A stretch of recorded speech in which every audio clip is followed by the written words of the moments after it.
This individual is saying that sometimes they see demons around people that seem to contribute to physical symptoms like high blood pressure or back pain. Can you explain why this might happen and share ways to help people address it and prevent it from recurring?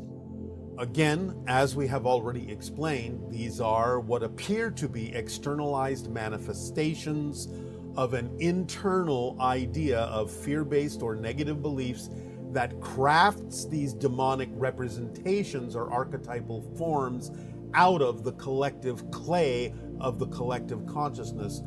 on the negative side of humanity. So someone may be capable of perceiving that another person is doing this, and they may empathically pick up on the idea of that this manifestation has a certain form to it, a certain energy to it that can be represented archetypally in the shape of what humanity has labeled as a demon. But again, you can be aware that this is simply a projection of that person going through that experience, experiencing their own negative energy in that way. But a person might be sensitive enough to pick up on that and actually see the manifestations as if they truly were external independent entities, which they are not. And this individual says, as a mental health therapist, they treat clients labeled with schizophrenia, bipolar, paranoia, and borderline personality disorders. These clients represent or report having delusions and hallucinations of demons and voices. Yes. Could you explain what is occurring in those, well, I think you've explained it, and how they might be assisted in understanding what's happening so they can gain insight and connection to their higher self and feel more in control of their lives?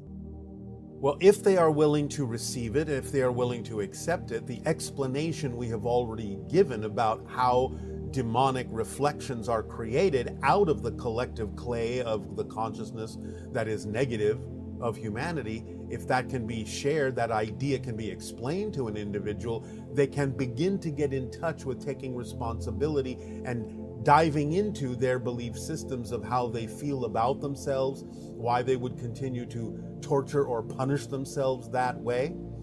Then perhaps they can be helped if they're willing to accept that understanding. So everything that we've already talked about can be of help to those individuals, but they simply have to be willing to understand, to listen, to absorb and accept that explanation and take responsibility for it, which is not meaning to blame themselves, but just to understand the mechanism of how these things work so they can get in touch with negative beliefs they may have picked up along the way in their life and understand that those negative beliefs may have been, shall we say, telepathically reinforced within them in growing up, and can understand now that they have the freedom and the self-empowerment to let those beliefs go, that they really have no reason to perpetuate those beliefs against themselves in that way and have those kinds of experiences. But again, on top of all that, remember that sometimes an individual will, on their life path, choose to exhibit